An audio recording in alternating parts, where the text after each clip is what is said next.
Thanks to a new document from the FAA, we now know Blue Origin is targeting the maiden flight of New Glenn late on January 5th. Right now, practically the only step left before launch includes a trip back to Blue Origin's facility for payload integration. Once that's done, it'll make its way back to the launch pad and attempt to lift off and even land its booster on the first try. Here I'll go more in depth into the launch information, the recent static fire, what to expect, and more.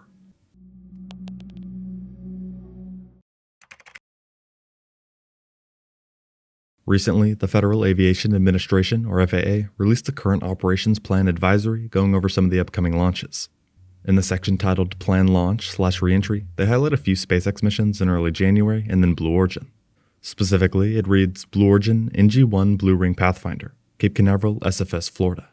As for the date, it shows January 6, 2025, 0430 to 0745 Zulu time.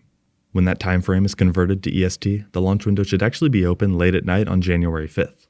While Blue Origin themselves haven't said anything about a specific launch date, this advisory notice is a strong predictor and indicates what Blue Origin has conveyed to the government and various agencies. With that in mind, we should expect an update from the company in the next few days highlighting the specific launch date and the time for the first attempt. All of this comes after the static fire initially of the upper stage and more recently the first stage. A few days ago on the 27th, this test took place.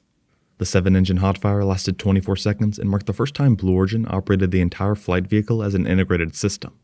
In a statement, the company said, the multi-day test campaign leading up to the hot fire included numerous inert, functional, and tanking tests. The integrated launch vehicle included the first and second stages of the NG-1 flight vehicle, and a payload test article comprised of manufacturing test demonstrator fairings, a high-capacity fixed adapter flight unit, and a 45,000-pound payload mass simulator. They went on to say, one of the primary goals of the test campaign was to demonstrate day-of-launch operations in our NG-1 test configuration. Additionally, the team conducted several tests to validate vehicle and ground systems in the fully integrated on-pad configuration. This data will be utilized to finalize day-of-launch timelines, confirm expected performance, and correlate our models to real-world test data. As for the test itself, it included a full run-through of the terminal count sequence, testing the handoff authority to and from the flight computer, and collecting fluid validation data. The first stage tanks were filled and pressed with liquefied natural gas, or LNG, and liquid oxygen, LOX.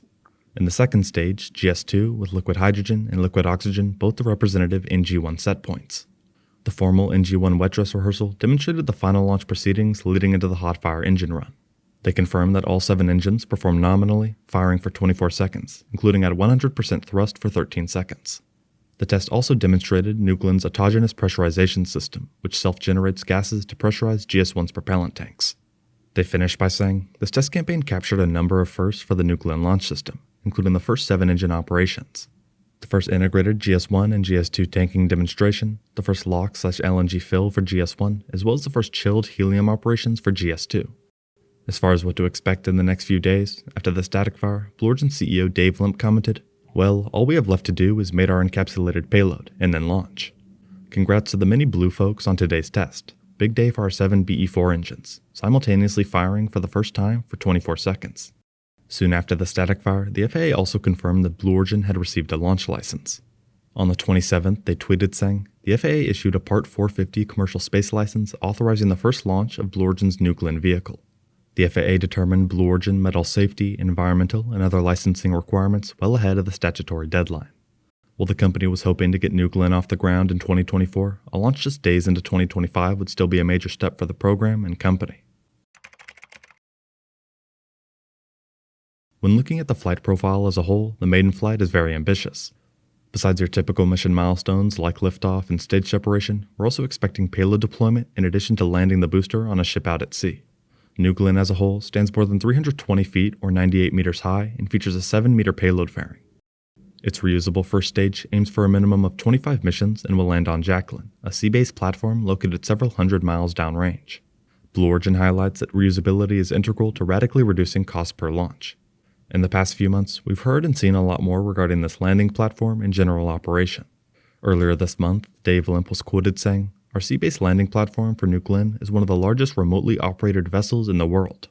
One cool system on Jacqueline is our Recovery Remotely Operated Vehicle, or ROV, that connects to New Glenn's reusable booster stage immediately after landing.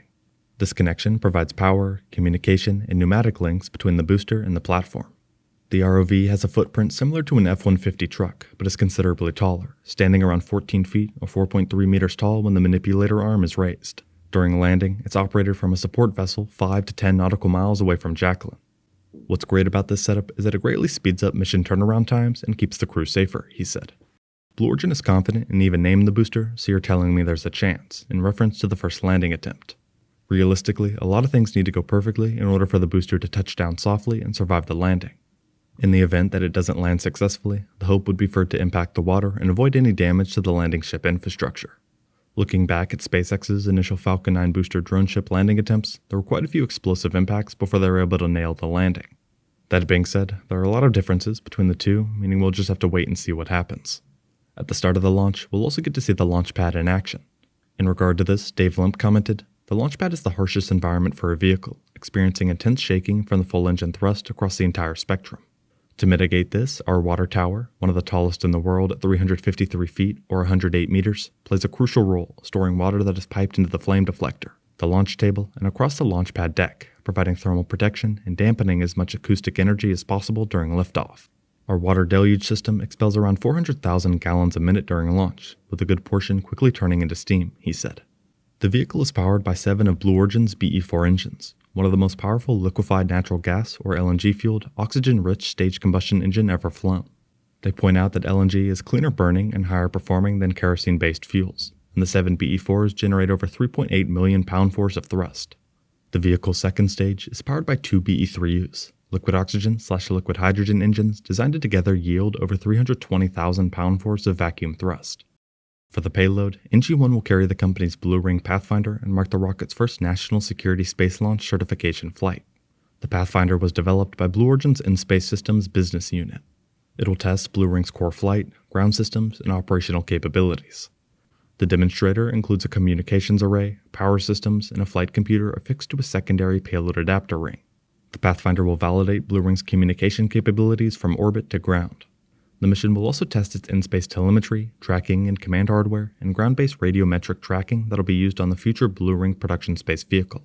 The Pathfinder will remain on board New Glenn's second stage for the duration of an expected 6-hour mission. Blue Origin could be less than a week away from the maiden flight of New Glenn. A new document from the FAA supports a launch as soon as January 5th. Between now and then, the company just needs to integrate the payload and move the rocket back to the launch pad. We will have to wait and see how it progresses and the impact it has on the space industry. Thank you very much for watching.